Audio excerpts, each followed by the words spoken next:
afternoon, good evening, good night, good morning, wherever it is in the world that you are. We are back again to discussing some more United transfer business.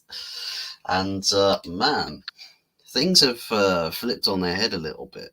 Things have flipped on their head, just a little bit. Not like all over the place, like everything that was on the floor is now on your ceiling, and everything that's on your ceiling is now on the floor.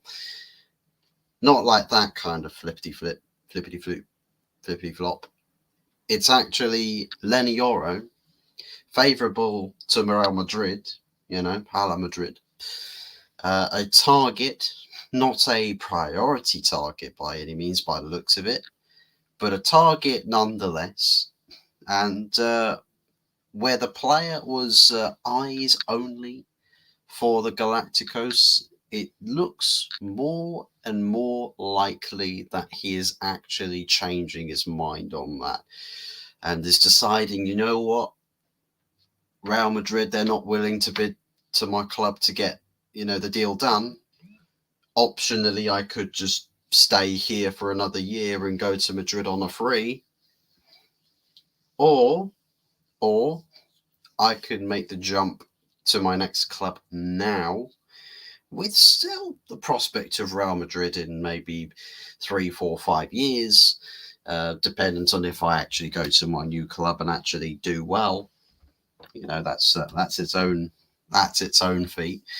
But man, LENY YORO, the news is that that Manchester United, though were an outsider club initially in this chase, seemingly have taken the driving seat. And what that is, I think from minute one, basically this deal was LENY YORO was a prospect target. Man United were thinking, wow, that would be an interesting sort of player to chase. A very interesting sort of player to chase. I mean, 18 years of age, only really one senior season, one or two, 1.5 senior seasons with Lille, and already attracting a lot of attention. So starlet signing out there in the European game. So yeah, he's drawn a lot of attention to himself, and Manchester United were sort of looking over there and like, okay, well that would be a good signing to make, but I mean, yeah, money's tight. We've got other targets over here that we're trying to sort out. Real Madrid are in for him as well, and the player wants Real Madrid. It's almost like we'd go and knock on the door, and you'd just be, someone will look through the peephole and tell you to piss off. You're not going to get a look in, and no one's going to answer the door. However, that changed when Man United decided to table a bid proposal that was immediately accepted by Lille. Now, at first, I thought it was just an upfrontal type bid because, I mean, if you've got hot property that clubs around Europe would be interested in signing, you'd sort of look at it and think, well, geez, okay, well, Leo will probably be after some big money, right? Surely some big money for that player, and yeah, it felt like that to begin with, but to be honest, it's changed a little bit with revelations, as this is issued in the title. Or down here, actually, the title's down here. It's up here for me, but it's down there for you. But yeah, in revelations as to how this bid's been going along or how the talks have been going, it's slowly but surely swayed. And Manchester United, though, were complete outsiders. They're like the third wheel in a relationship. And there's a troubled waters there with the relationship. And the third wheeler is starting to get some traction. And one of the partners is starting to, steer off towards the third wheeler. And it feels like Manchester United are slowly but surely taking over this deal. And it's got to such an extent where the player only wanted Real Madrid. He's changed his mind and is saying, well, because Real Madrid aren't going to do the deal this summer by the looks of it, because they're not going to find a resolve. They're literally, if they can't bid or get their bid accepted by Lille this summer, they'll just they'll expect me to go to them the following summer.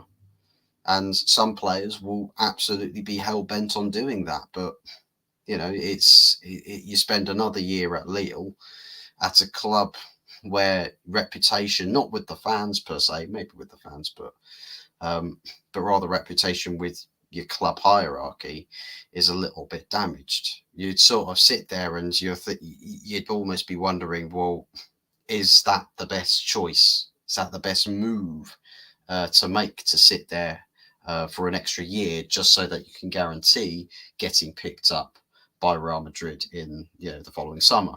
The only problem with that is if you don't live up to the expectation the following season, it's like a now or never type ordeal, because you don't really know if Real Madrid would still have that interest when you run down your contract.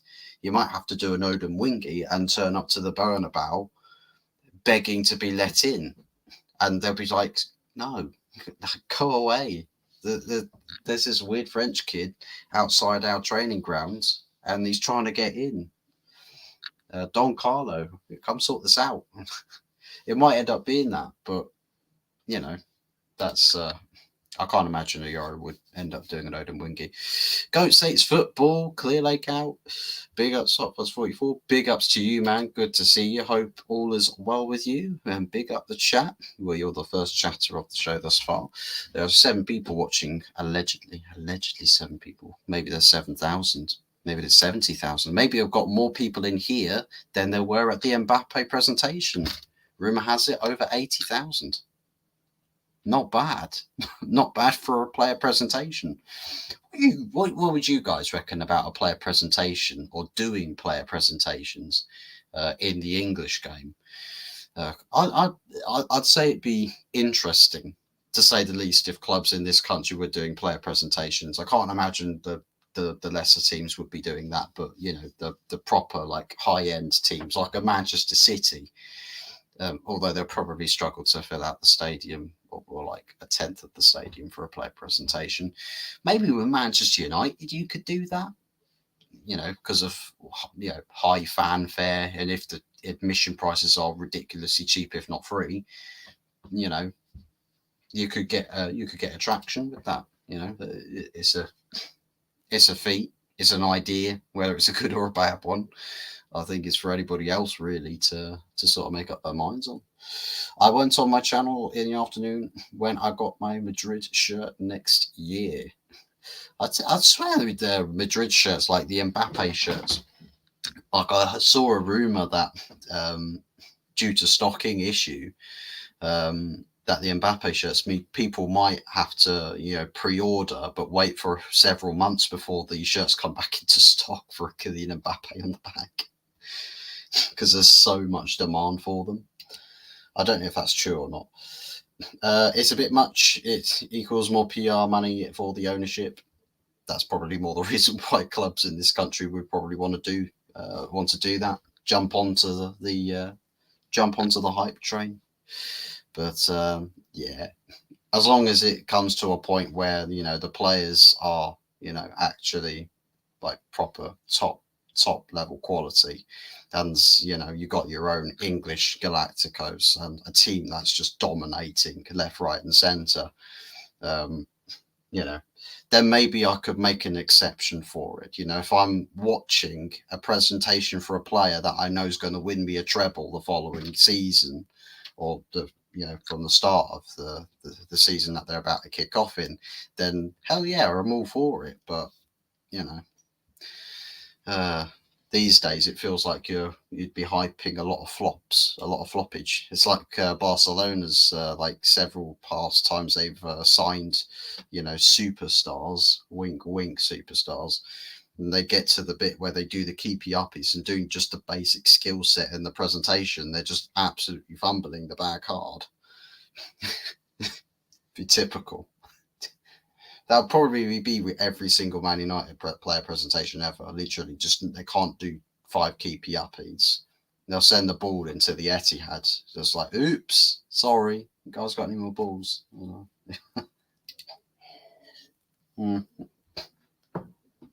70% flops on average and 30% success rate in players nowadays. And that's true. There is truth in that. Genuine truth in that. There's a lot of players, and I don't know if it's because of players making the wrong kind of moves, or whether the clubs that these players are moving to are not, doing the right things to get the best out of players, or maybe that's just how the modern game is seeming to go right now. I don't know if it is in relation to that. Maybe it's a feat of all aspects. It could be a little bit of everything. I wouldn't know as to why, such a high amount of player signings would flop, but it does sort of make you think that, like for example, with Manchester United's case, we've got a whole plethora of players that we could end up signing, and we think, oh, we'll be challenging next year, we'll be doing wonders next year, but then you realise, well, there's quite a realistic probability half of those players won't actually be any good. And you're like, oh, fantastic! Now my mood is in the gutter again, because reality sinks in. But that's just football, isn't it? But we'll stay positive. We'll stay happy, and in good spirits. We'll stay in good spirits with the transfer window, and we'll stay in good spirits with LENY YORO. This deal is moving along. It is going the right direction, and by the looks of it, based on what we're seeing, the fee agreement with Lille is actually going to be similarly structured to the Xerxes deal. So the bid proposal is accepted, and they're happy with how the payments will be staggered, and it's just getting the green light from the player and getting terms agreed with player, and then the fee agreed with club, official bid submitted, and wait for the acceptance of the bid, and then he pretty much would be a Man United player there and then. There's not a lot that needs to really happen before LENY YORO becomes a Man United player. So we're quite close. We're quite close to this deal, and for a guy that is eyes only on for Madrid, just to sort of creep in there, at this stage.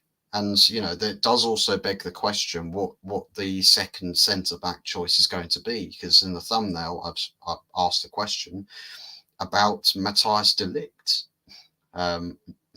So yeah, it's going to be interesting, really, to see what goes on with that. Did you hear about Enzo and the Argentina national team, and Enzo's getting sued by France?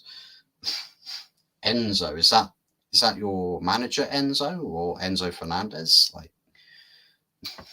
Because I'm confused. Is that which Enzo is that? Is it your manager, Enzo, or is that midfielder Enzo? Because I have not heard anything about any Enzo getting sued by anybody. So this is drama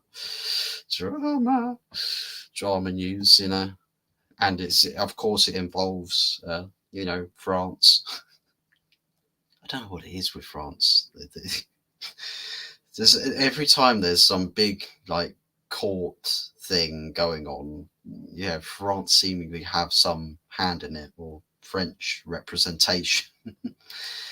I have no idea, but you have to fill me in on that. Big up Hot Fuzz 44 and the Goat Saves Football. Big ups to FIFA Scout. How are we doing? It's the first time I've seen you in here. Good to see you. Hope all is well. Welcome in.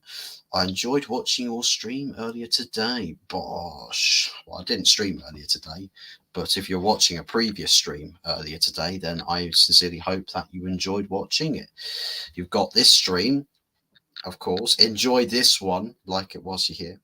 But then also tomorrow, 8:30 p.m, the weekly episodes of The Good, the Bad, and the Ugly shall be returning for season 2. So it's I'm excited. I am looking forward to it. It's going to be a good one. And it's going to be for a full season as well. You know, will probably be pre-season episodes. We might have to do pre-season episodes. You know, we're in for the long season, man. We're going to be exhausted by the time we get to the summer. We're going to need our own holidays. You know, hopefully we don't get signed up by any other media corporate companies to represent our country, and hopefully we don't have a certain waistcoat wanker telling us what to do. Which, by the way, oh boy, she's gone. Thank the Lord. That guy found shame, and walked his ass out the door. But Fernandez, ooh. They were singing racist chants, I believe, in the bus. Right, okay. Interesting. Don't know where that would have been. I don't know if that was where he was in. I don't know. I don't know. I'll have a look into it and see if there's anything significant. It was the Goat Saves Football's channel. Okay, good stuff. It's just up to yours. Big ups to you, man. Thank you very much for the subscription. We'll believe it's 4 away now. 4 away from 200. Looking forward to it. Once we hit that target, it'll be onwards and upwards. Yeah, I see it there. Enzo Fernandez trending on Twitter. Let's have a look. Just a quick peek. Let's have a little ganders.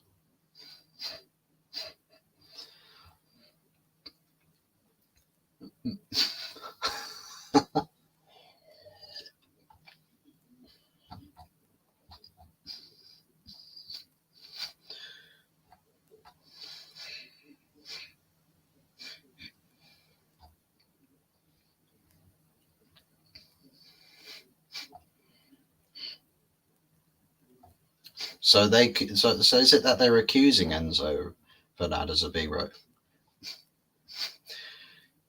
Oh yeah, the Argentine squad. Oh.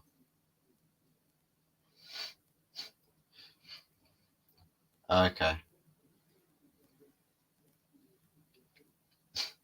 So yeah, there's going to be a bit of drama. It's going to be a bit of drama, and when you get back to the get back to Cobham, yeah, it's going to be some interesting conversations with a few French individuals. I wonder as well, because we got a couple players as well, Man United do, who were probably on that bus. I think we'll have to have some conversations about that. I know he's been posed as star boy, and look at all the trophies he's won. But yeah, man, if he's there, he's going to be trending again for all the wrong reasons. Not good at all. Just added your channel link onto my channel. Well, big ups to you, man. Thank you very much. I really appreciate it. It's all over Twitter. Yeah, just seen. There was a video of him singing the song on a bus with the players. Yeah, and that's what I'm wondering is if Garnacho and Lissandro Martinez were also there as well. Seeing what people will make of it.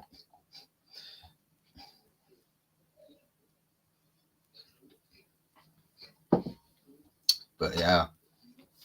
Anyways, back on to the stories.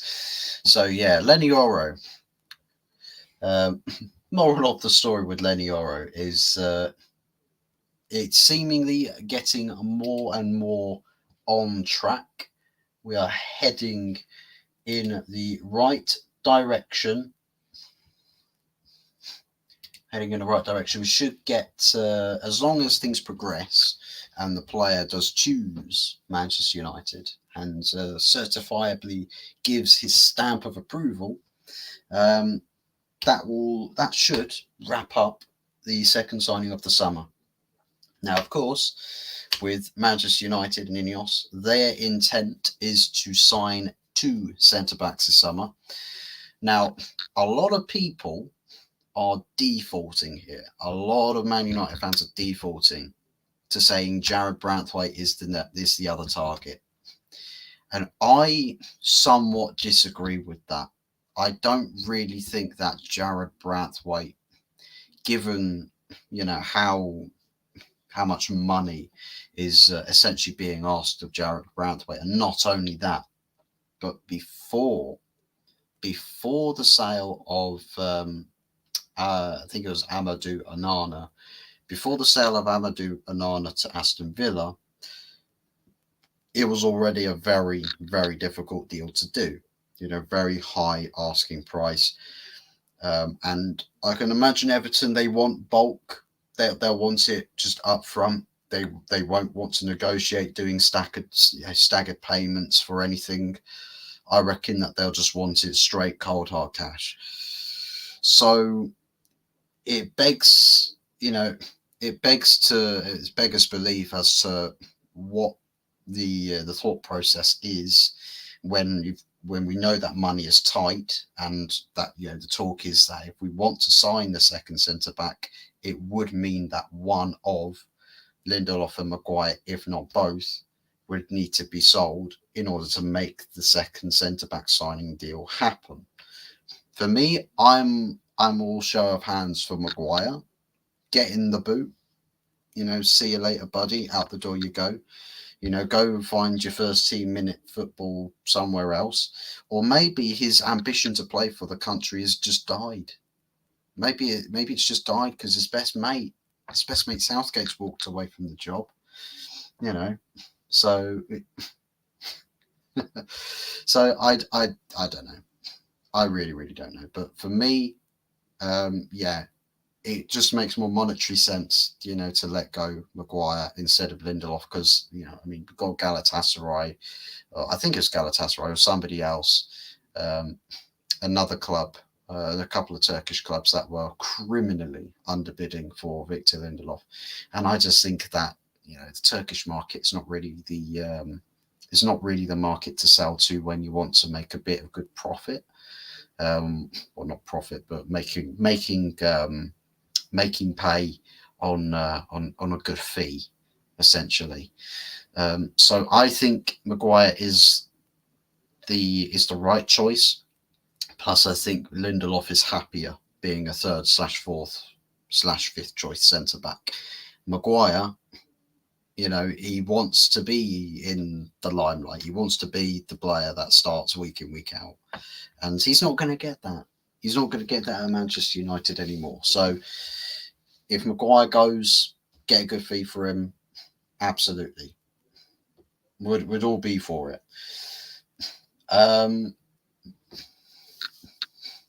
In terms of the other option, instead of Jared Branthwaite, that Man United could do, which I think is the deal that we should do, is Matthias de Ligt.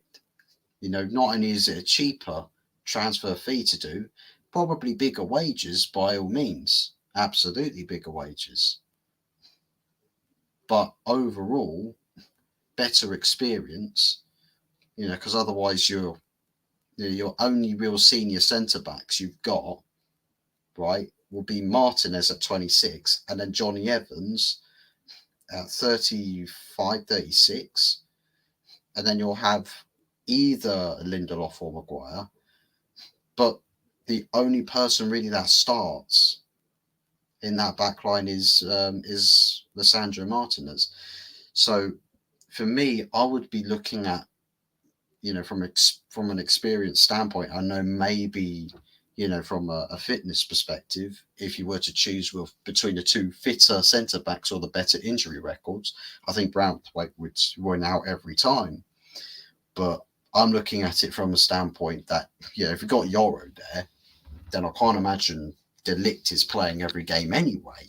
He's probably going to find quite a bit of rotation, because YORO would, if YORO is going to become a Man United player, that YORO does get a lot of game time, because again, YORO is developing, but also is at the point where he's playing first team, and you can't sign YORO to just, that's it. You're going to sit on the bench forever. I think he's got to be given a lot of game time and rotated with quite frequently. But it also does mean that there is good strength in depth. But if you've got Branthwaite there as well, it's like, well, you've got two players essentially on top of each other. And to me, Branthwaite, I think is left-footed. So essentially playing on the left-hand side of the centre-back partnership moves Martinez elsewhere. So that, to me, I'm a bit perplexed by. Whereas De Ligt on the other side, being right-footed, complements it. And you build a better partnership that way. So for me, I'm in the camp of De Ligt. From a monetary perspective, it makes sense to do it. I'd be intrigued as well to see how much we'd actually take off the wage bills, through the centre back side, well, both centre back signings, because the Xerxes signing, I initially said that 100k is what's been rumoured, about 150k a week taken off of what the wages Martial was on, right? Injury prone, not really impactful for the club. 250 plus k a week for Martial, right? There or thereabouts. 100k a week for Xerxes, I was like, oh my god, that's you've just removed 150k a week off the wage bills just like that. Well, a revelation on that front is he's not earning 100k a week. Somebody tried to shit stir with 180k a week, but that's probably Edward Ward somewhere tweeting his little keyboard warrior fingers, his fat thumbs. That's probably him trying to do that. But actually, 50, I think it was 56 or 58. 50, let's say it's the higher number, right? 58,000 a week. 58. That's one of the smallest wages at Manchester United Football Club. I was thinking that no less than 80k a week. If he was offered less than 80k a week, he was going to say, nah, sorry guys, you got to do better than that. Got to get those numbers up. But about 58,000 a week. That's ridiculous. That is ridiculous. The fact you've taken that much money away from your wage bill whilst replacing, that's essentially the difference between Martial's weekly wages and Xerxes' weekly wages. The difference in that, you could probably fit another 3-player contracts in there. That's how much money is saved. That is mental. That is ridiculous that we've managed to get him to accept that. I mean, Jesus Christ. Manchester United, we're meant to be bloody inflating wages like no tomorrow, like it's mass inflation. It's like we're run by Labour Party or Conservative Party. And Jesus Christ. Never watched YORO before. Is he any good? To be honest, you and me both. I've never actually watched YORO play a full 90 minutes of football, but from what I've gathered, is the guy's mobile.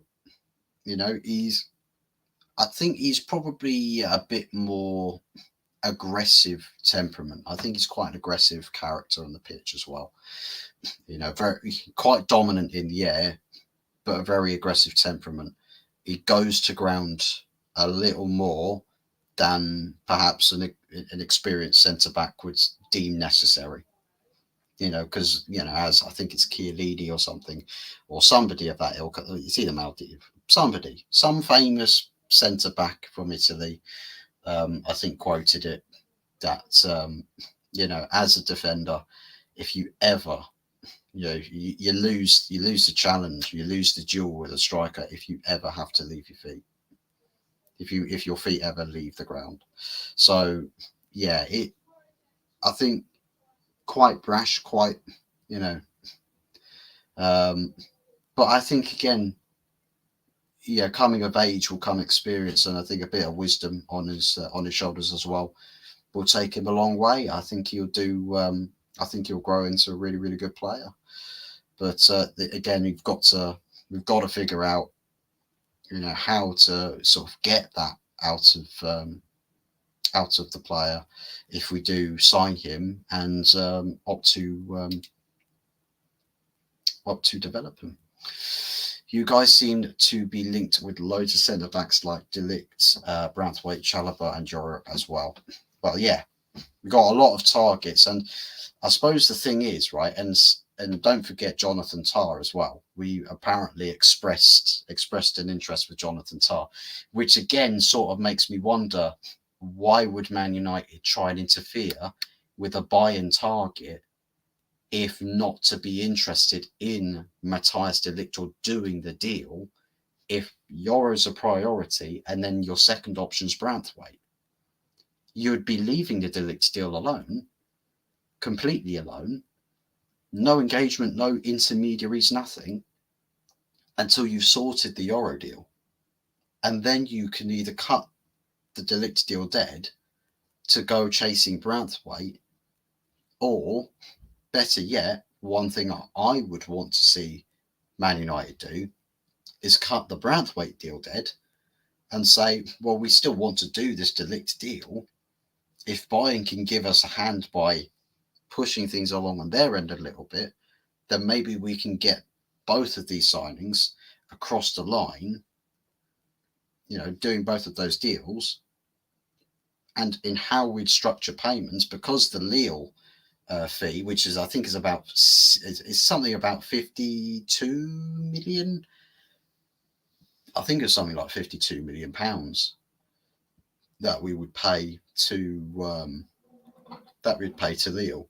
But because it's structured, staggered payments over several years, what we pay this summer would probably sit somewhere around about 20 million pounds, perhaps, which, to secure the services of a player, to pay only 20 mil for a young player to join your club. It's like Xerxes. We only really paid, about 12 million pounds, 12 million pounds for this summer, just to somewhat break it down a bit, rather than paying outright, because that leaves the door open to playing more with a buying budget. But that's also before you sell anybody. So you're actually doing a lot of deals, stretching payments out. The only doubt I have with doing things that way, is that when we get to the following summer, if every single deal's been done like this, that a budget for next summer is hampered because you're paying off a lot of transfer fees for players you signed the previous summer. And I think with Manchester United, I think we do need to be careful when we do things like that we're not doing it for absolutely everybody. So setting up to do the deals on a limited budget this summer is good. It's good, but I wouldn't want to over-egg the pudding a little too much with this. So, but I like that it's not just links that we have, like registering interest, because that's what we were doing before, right? We'll do that before. We get loads of names, but you're only doing progress for one. You're not talking to anybody else. You're not really pushing on the one deal that you're doing, and it's only one deal at a time. We've opened communication channels with most of the centre backs that we've been linked to, all the genuine serious candidates. We've opened contact channels for all of them. So we've registered interest, we've given bid proposals, we've actually made bids, and we've also negotiated terms. Branthwaite wanted to come to Man United. Everton said no. Branthwaite still wants to come to United. Everton probably will still say no. De Ligt wants to come to Man United. He's rejected other club proposals. He wants this club. LENY wanted Real Madrid, but Real Madrid are not making this an easy decision for him. And now he's actually playing around with the idea of joining Manchester United.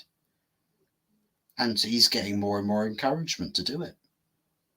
He's getting more and more encouragement to turn around, LENY, go to join Manchester United.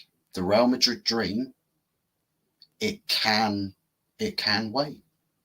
if you do well with Manchester United, Real Madrid will come in for you again. And maybe by the time you get to that point, Real Madrid will see the incentive to pay a lot more money for you. Mr. Bajlani, good to see you. Hope everything's well with you. Hi. Okay, so we need to take away Casemiro, Rashford wages. That's 700k a week. Yeah, there's still some names on the wage bills that are quite excessive. So yeah, I definitely 100% agree with that.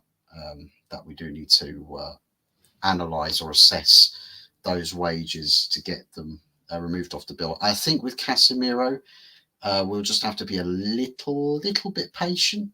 I think he will definitely go this summer. I think it's just Saudi are trying to figure out how they want to. All the Saudi clubs probably want to figure out how they're going to approach, doing these sorts of deals, and perhaps trying to, negotiate fair wages if they do opt to pull the trigger on doing a deal. I think with Casemiro, there's still, and I think some people may forget this, is that we've still got the rest of July, but then the whole of August for a player to be sold. And I believe that with how clubs act, the closer you get to deadline day, the more desperate clubs will begin to get. And if you hold a resolve as a selling club that you're not going to inflate, asking prices, selling clubs will inflate the prices. They will inflate the prices. Manchester United are not necessarily a selling club. So our player prices are essentially fixed. So all the players that we want sold now and we're frustrated are not getting sold now probably get towards sort of, early to mid-August, you'll get a lot of interest. Get to late August, you'll see a lot of the bids going in. And then most of those players heading out the club at that point.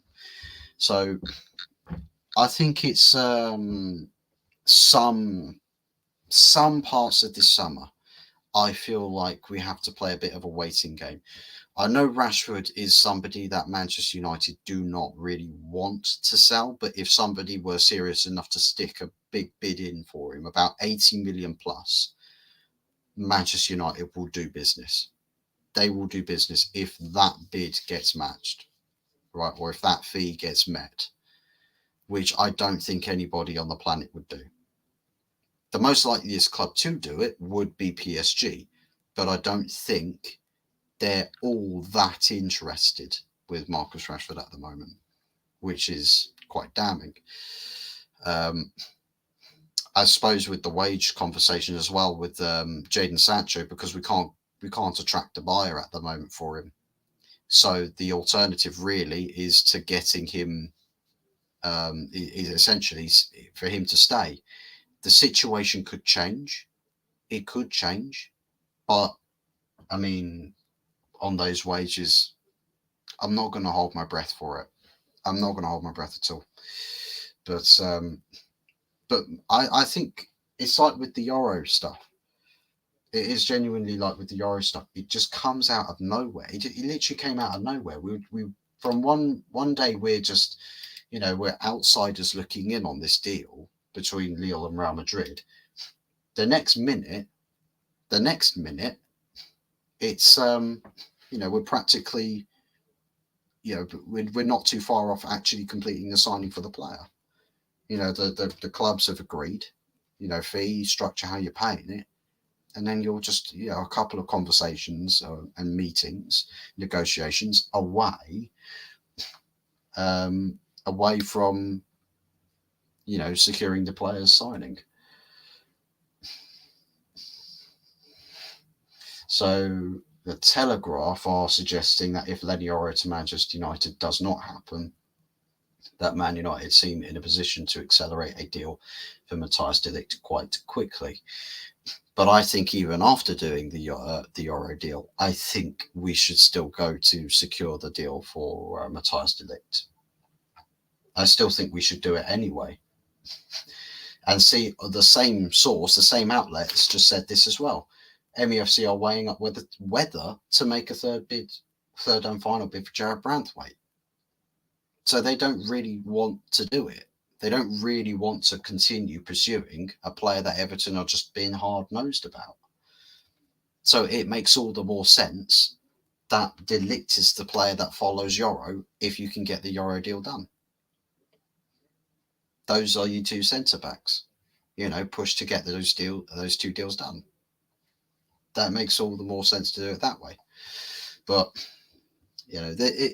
I suppose it's the intrigue with Ineos this summer is that you don't really know, because the things that it's like I referenced it earlier, like a week or 2 weeks ago.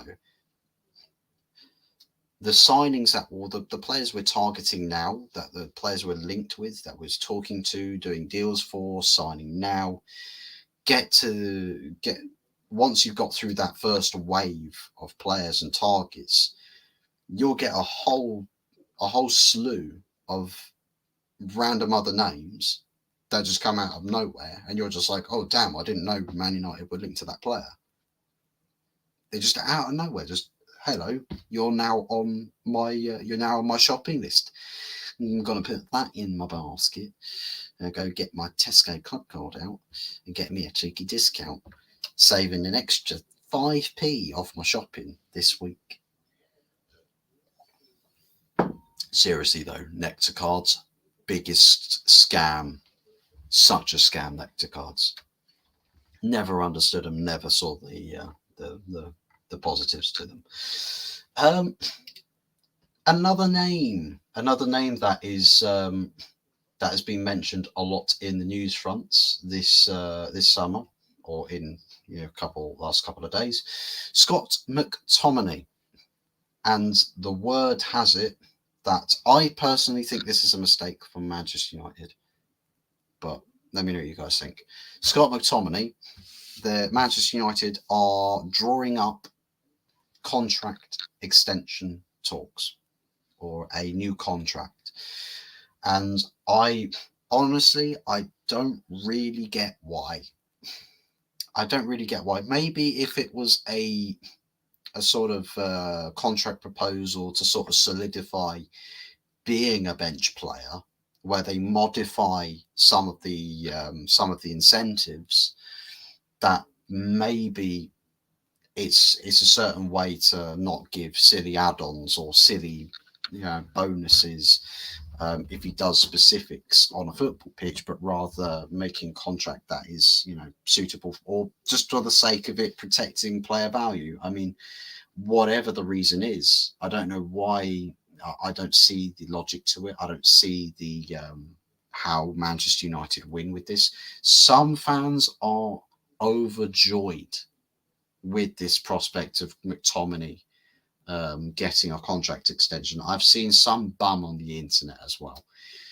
Some bum shaking his bum nice and violently in absolute acknowledgement to a crazy, wacky universe. Apparently, Scott McTominay is streets clear of Kobbie Mainoo. Make that one make sense. I don't know. I can't help him. He needs help, a lot of it. But mysterious internet person that has this opinion, I think a little brain scan might answer a lot of clinical questions. So please head down there now. You need it. But new contract talks. Of course, there was talks with McTominay being a player that we would happily sell on the market. But at the same time, there were other people talking about McTominay back in February, apparently, saying that he's one of the names that Manchester United outright will not sell.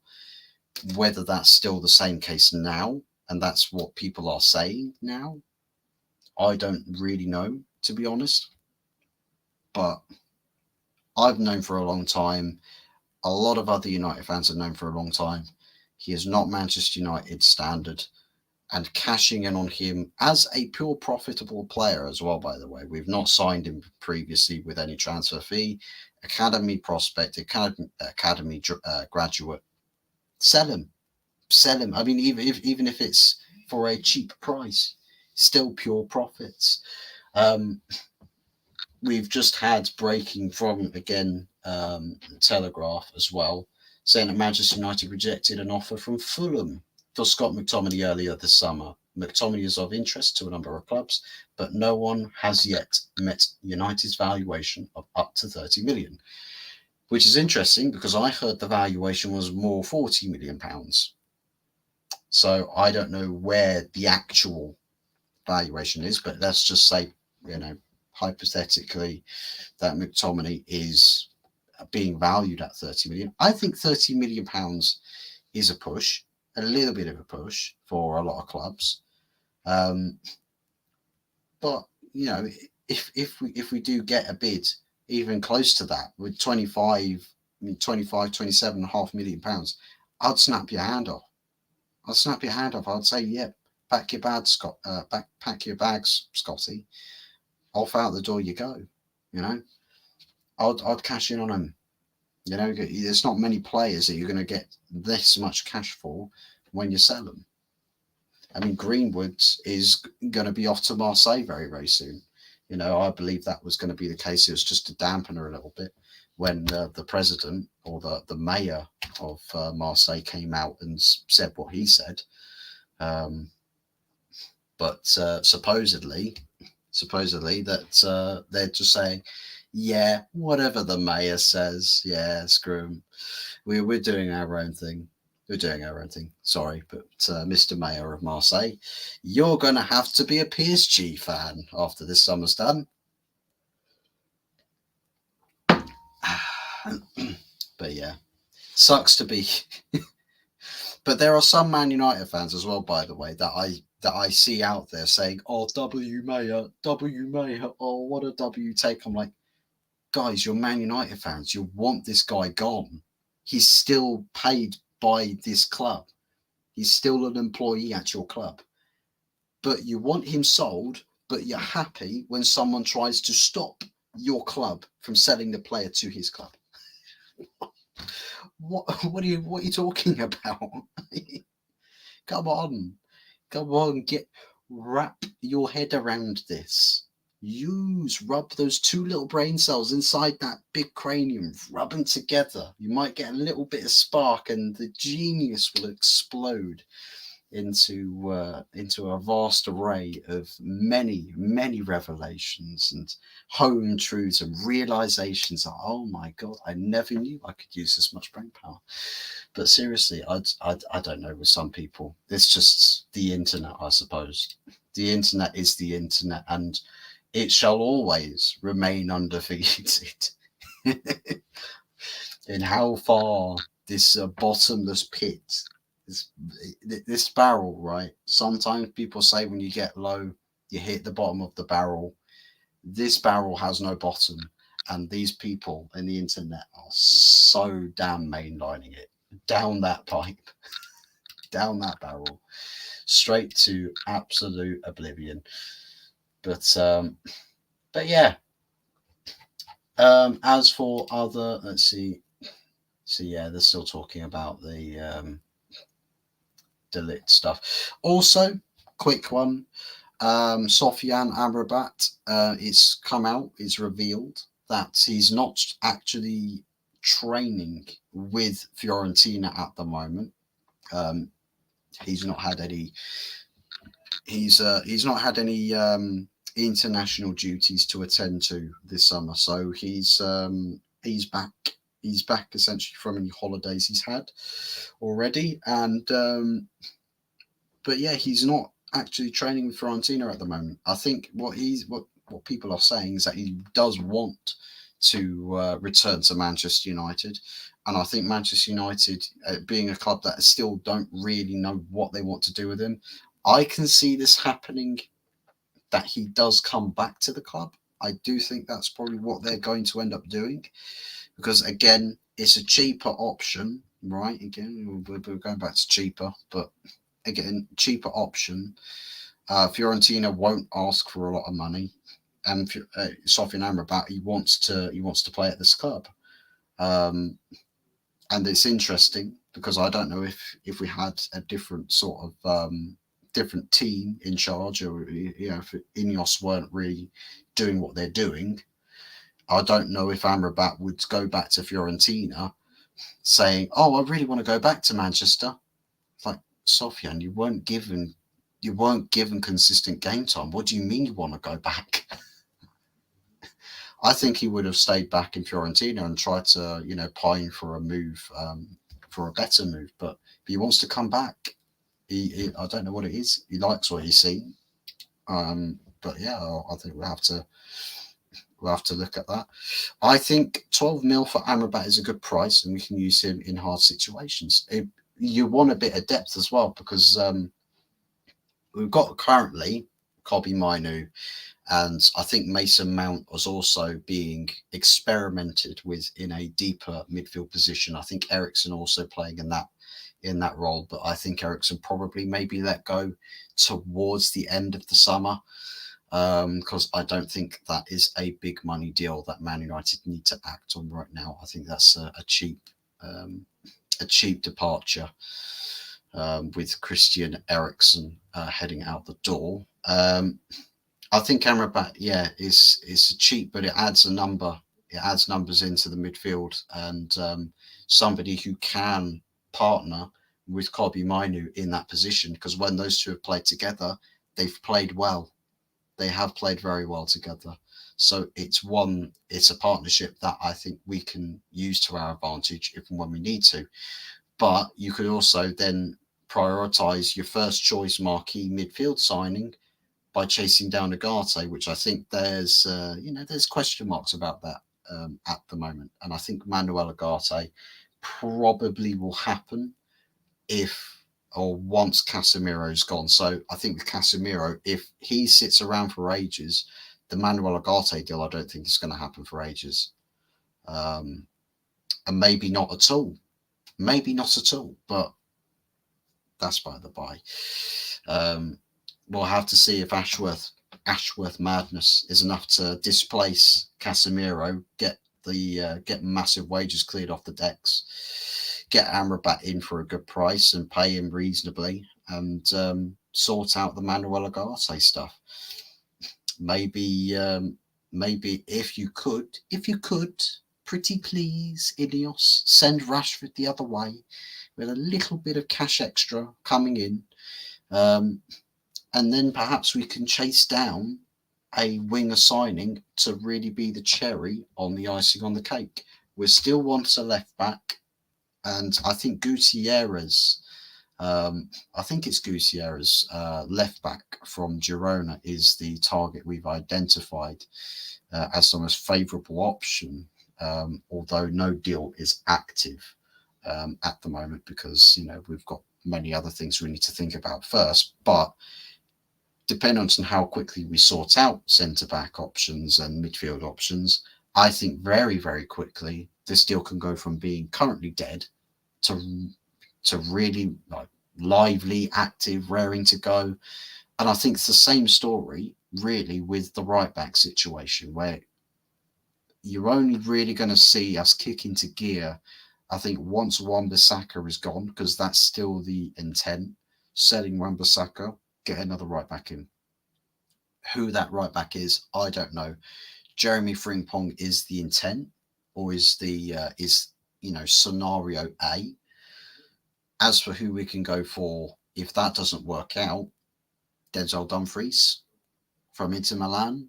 Although I don't know if Inter Milan would let him go for a cheap price or for a reasonable price, because if you can, you want to match transfer fees.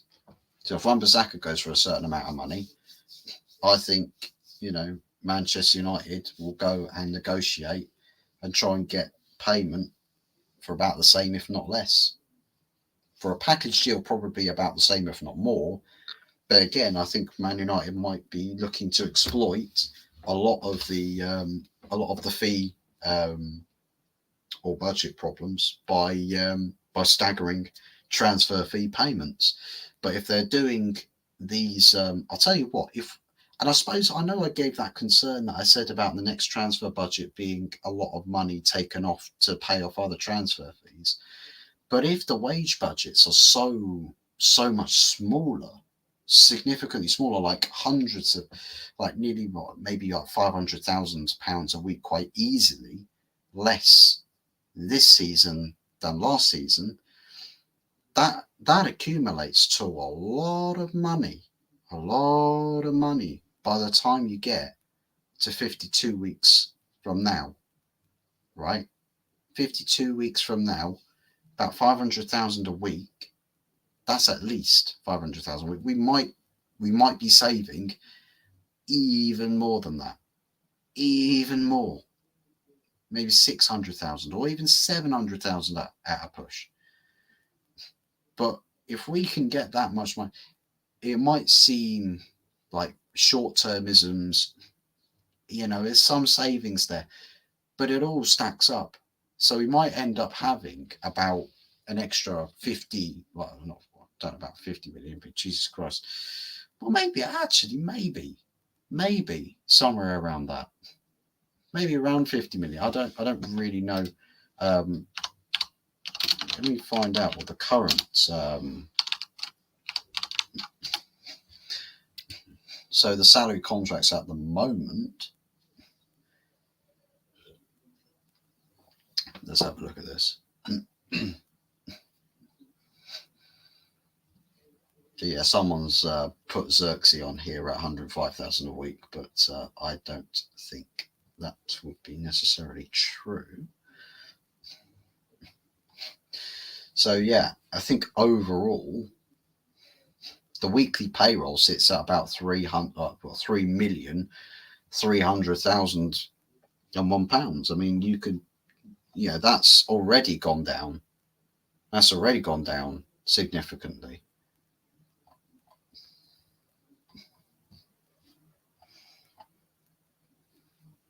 But take Casemiro off of that. I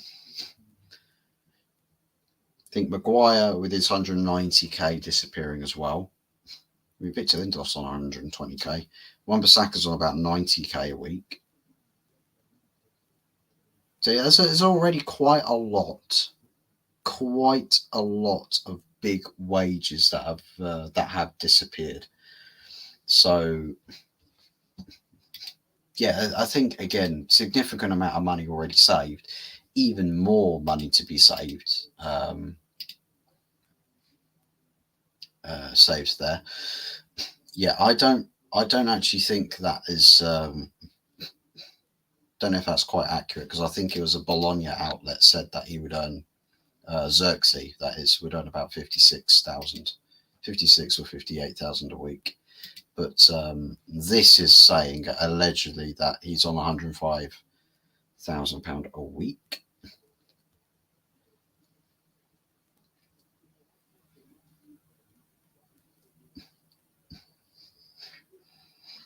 I mean, that makes him what? 1, 2, 3, 4, 5, 6, 7, 8, 9, 10, 11, 12. 13th highest paid player at the club if he is on 105k a week. If he was on like 56. If he was on if he's actually on like 58,000 a week, he's earning less than Scott McTominay is. And Scott's earning, what, 60k a week? I mean, that would be mental. Absolutely mental. I assumed it would be 100k a week, but somebody with Bologna outlet saying he's on like 56, 58,000 a week. So yeah, it's interesting.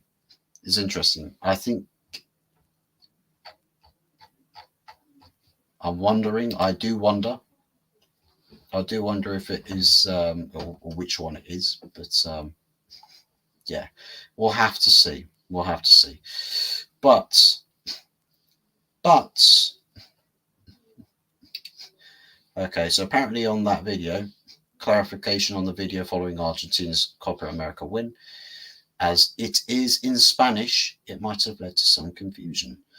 Neither Lisandro Martinez or Alejandro Garnacho are singing the racist song. they do appear in the video at some point, but when they appear, it's a different song. Well, that doesn't necessarily it doesn't necessarily mean that they weren't singing it off camera. So yeah, we'll have to wait. We'll have to wait on that. But anyways, guys, I'll wrap the show up there. We've just struck the hour. I think that's pretty much all the stories that I've got latest updates on. So yes, so I think it's probably the right sort of time to call it there. So big thank yous to everybody that has stopped by, is tuned in. Big appreciations to everybody that has stopped by, that's liked the stream. If you're watching on playback, do please continue to hit that like. Get us over 10 likes and all that good stuff. But yes, a big thank yous to everybody that does show support to the channel. It really means a lot to me, and really do appreciate any and all support, no matter what form it is, whether it be liking, subscribing, sharing, or just being there and chatting away in the chat. Honestly, whichever way you choose, it's all good enough for me. So a big thank yous to everybody that does so. And again, big compliments to your generosity as well. So guys, hopefully you've enjoyed today's stream. As I've said already once, tomorrow 8:30 p.m. this is the return of The Good, the Bad and the Ugly. We're back for season 2, episode 1. So do be sure to come tune in for that. We will be live on this channel with that, as well as also on Early Doors Football TV. So yeah, 2 places you can watch that show tomorrow. Do be sure to keep your eyes and ears peeled for that. So once again, big thank yous to everybody. Hopefully you enjoy yourselves the rest of your Tuesday evenings. And yes, we'll speak to you again soon. See you tomorrow. Take care and goodbye for now.